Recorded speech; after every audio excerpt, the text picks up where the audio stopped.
Phim mới của Đàm Tùng Vận và Wang Jin-song sắp ra mắt trên CCTV có nhiều cảnh tình cảm và lãng mạn cuốn hút người xem. Me and Me Fate còn chưa ra mắt mà tôi đã phải suýt xoa mong đợi rồi.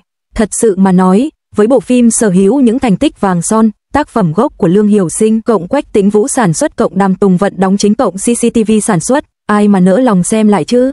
Chỉ riêng cốt truyện sâu sắc, đội ngũ sáng tạo hùng hậu và dàn diễn viên tài năng, sức hút của bộ phim này đã vượt ngoài mong đợi. Bạn còn nhớ lần cuối chúng ta bị phim cổ trang chinh phục không?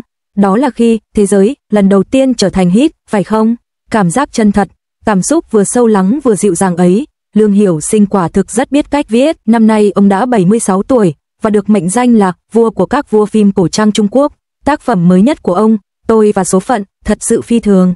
Ai nói chúng ta không có những câu chuyện riêng về tuổi trẻ đấu tranh? Nước ngoài có Bạn Bè và Thuyết Vụ Nổ Lớn, còn Trung Quốc thì có một chương riêng về sự nỗ lực và phấn đấu ở Thâm Quyến. Chỉ riêng bối cảnh của câu chuyện đã đủ sức hấp dẫn. Thâm Quyến, đâu là nơi sôi động nhất những năm 1990. Thâm Quyến, hồi đó, đường phố và ngõ hẻm đầy rẫy những chàng trai cô gái trẻ xách vali, túi xách, tóc tai bù xù, gương mặt toát lên vẻ bướng bỉnh. Nhân vật chính, Phương Uyển Chi, chính là một cô gái ngang tàng, thực tế đến từ một thị trấn nhỏ ở Tây Nam Trung Quốc. Cô bước vào thành phố này, nơi mọi thứ có thể thay đổi chỉ sau một đêm, mang theo một tinh thần trẻ trung và một năng lượng kiên cường. Mới chỉ 20 tuổi, thậm chí còn chưa tốt nghiệp đại học, cuộc đời cô đã rẽ sang một hướng hoàn toàn khác. Nhiều cư dân mạng thốt lên, chúng ta nhìn thấy bóng dáng của thế hệ cha mẹ mình ở Vạn Uyển Chi. Điều này có làm bạn nhớ đến những người anh em họ ở quê nhà, đang chật vật kiếm sống không? Tôi chắc chắn là có. Wang Chư, như được miêu tả trên màn ảnh, có nước da trắng và sự quyết tâm mãnh liệt trên lông mày, nhưng cô ấy dường như có thể bị cuộc sống thao túng, nhưng lại từ chối cúi đầu. Một chi tiết trong câu chuyện đặc biệt khiến tôi ấn tượng, cô ấy, Ly Hoan và Hao Chiên Chiên sống trong một căn hộ chật chội chưa đầy 20 mét vuông, ba người thay phiên nhau ăn bánh bao hấp chấm nước tương, học tiếng Anh qua những cuốn sách cũ kỹ mỗi ngày và gọi điện tăng ca đến các nhà máy vào ban đêm. Những chiếc áo ướt đẫm mồ hôi và đôi giày cũ kỹ của họ toát lên sự bướng bỉnh của những người trẻ tuổi đang phấn đấu ở Trung Quốc. Thật lòng mà nói, Me Fate and I không phải lúc nào cũng mang tông màu u ám. Trong phim, ba chị em cãi vã, trêu chọc nhau, giúp đỡ nhau khi mất ví, khóc lóc ầm ĩ nhưng rồi lại gượng dậy vào ngày hôm sau, thậm chí còn đãi nhau một bữa lẩu ven đường bằng tiền lương tháng đầu tiên. Cảnh quay đó bỗng làm tôi nhớ đến những người bạn cùng phòng đại học tiết kiệm tiền bằng cách trộn cà chua với cơm trắng vào một buổi tối nọ. Khán giả hết lời khen ngợi, họ thực sự gợi cho tôi nhớ lại tinh thần sống trong ký túc xá của chúng tôi. Tài năng biên kịch của Quách Tĩnh Vũ được thể hiện rõ nét ở đây, anh khắc họa chân thực những khó khăn của tuổi trẻ, đồng thời điểm hiện tại cũng điểm xuyết thêm chút ngọt ngào và tươi đẹp. Sự tương phản hấp dẫn nhất nằm ở sự trưởng thành của nhân vật. Khi mới đến Thâm Quyến, Wang Chư mặc một chiếc váy vải giản dị và buộc tóc đuôi ngựa thấp, trông cô như một cây cỏ dại so với những phụ nữ thành thị sành điệu. Nhưng 2 năm sau, cô đã biết mặc áo sơ mi, biết cách nói chuyện với khách hàng và thậm chí có thể mặc cả bằng tiếng Quảng Đông. Sức hút của cô đã hoàn toàn thay đổi. Sự trưởng thành này thật thú vị khi xem. Bạn đã bao giờ thấy một cô gái quê mùa tự tay làm việc chăm chỉ và cuối cùng trở thành chủ một doanh nghiệp nhỏ chưa? Đây chính là hình ảnh của một bộ phim cổ trang Trung Quốc đích thực. Một khán giả bình luận, giờ Wang Chư giống như vợ sếp của tôi vậy, ai dám coi thường những cô gái bình thường chứ? Một chi tiết ấm lòng khác là việc Wang Chư nhận nuôi cô bé mồ côi Phang Meo Miêu, một công nhân nhập cư trẻ tuổi, gần như không thể tự nuôi sống bản thân, vẫn chăm sóc đứa trẻ nhỏ bé này, thậm chí còn bế em theo khi cô kéo hành lý về quê. Cảnh tượng này thật cảm động, tình yêu thương và trách nhiệm đã khắc sâu vào tâm hồn cô. Cô cũng có một người bạn thân, Gao Xiang, người luôn đồng hành cùng cô qua mọi thăng trầm, luôn ủng hộ, dù những tiếc nuối thời trẻ vẫn còn đó. Giống như cuộc sống, khi bạn bước đi, số lượng người xung quanh bạn sẽ giảm dần, trong khi gánh nặng trên vai bạn ngày càng nặng nề. Một cư dân mạng bình luận, có những cô gái tốt bụng sinh ra đã mang số phận làm chị cả. Mỗi khi thấy Wang Chư mỉm cười động viên Meo Miêu, cổ họng tôi lại nghẹn lại, tôi không biết đó là vì xúc động hay vì một nỗi buồn man mác. Cảm quan điện ảnh của đạo diễn Bạch Sơn xứng đáng được khen ngợi hết lời, không hề phóng đại.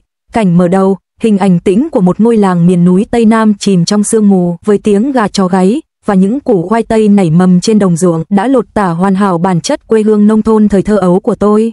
Máy quay sau đó chuyển sang Thâm Quyến, hé lộ những tòa nhà văn phòng sáng đèn và những khu chợ nhỏ đông đúc. Sự thay đổi góc nhìn ngay lập tức đưa bạn từ ngôi làng miền núi xa xôi Sensianding ở huyện Dự vào một đô thị sầm uất. Cảm giác về thời gian không được truyền tải qua bối cảnh bóng nhờn, quá cầu kỳ, mà qua mồ hôi và bụi bẩn trên da thịt các diễn viên, bụi bặm trên quần áo và giọng nói của họ.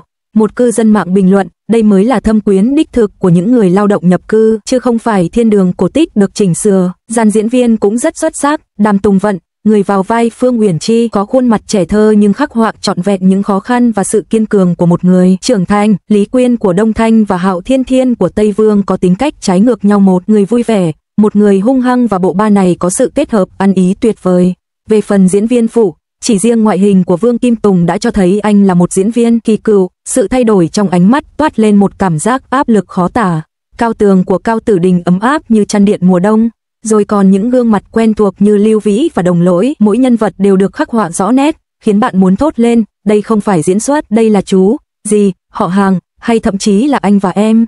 Dù có điều gì muốn nói, bạn cũng phải nói ra suy nghĩ của mình. Điều thu hút tôi nhất ở Tôi và Số Phận là người bình thường cũng có thể xoay chuyển tình thế, không phải nhân vật chính nào sinh ra cũng có hào quang. Quan Trư và các chị em cũng từng khóc, từng hối hận, từng trải qua những thất bại, thậm chí từng có ý định bỏ trốn, nhưng họ đã từ chối số phận và kiên quyết tự mình tìm ra con đường riêng. Cũng giống như phong cách nhất quán của Lương Tiểu Sinh, bộ phim ít thiên về kịch tính mà thiên về đời thực hơn. Nó không dựa vào phép màu hay con nhà giàu để tự tạo ra con đường đấu tranh cho riêng mình. Những năm gần đây, rất ít phim cổ trang Trung Quốc được đón nhận nồng nhiệt, hoặc là chủ đề quá cao siêu và xa rời thực tế, hoặc là kỹ thuật quay phim quá giả tạo và gây sao nhãng. Điểm nhấn lớn nhất của Me and Me Fate nằm ở sự chân thực, nói một cách ngắn gọn, nó rất thật. Vô số bình luận khen ngợi, cuối cùng cũng có một bộ phim khắc họa tuổi trẻ của cha mẹ chúng ta. Những người khác bình luận, xem xong tôi bỗng thấy cha mẹ mình như những nhân vật huyền thoại ở Thâm Quyến. Sự đồng cảm này quả thực hiếm có. Cuối cùng, tôi muốn hỏi bạn, điều gì bạn muốn thấy nhất trong bộ phim này? Là hình ảnh bạn thời trẻ chật vật trả tiền thuê nhà và bất chấp số phận, hay là những khuôn mặt kiên cường, đẫm mồ hôi của thế hệ cha mẹ bạn, những người đã di cư từ nông thôn lên thành phố lớn? Bạn sẽ tìm thấy hình ảnh phản chiếu của chính mình trong đó chứ?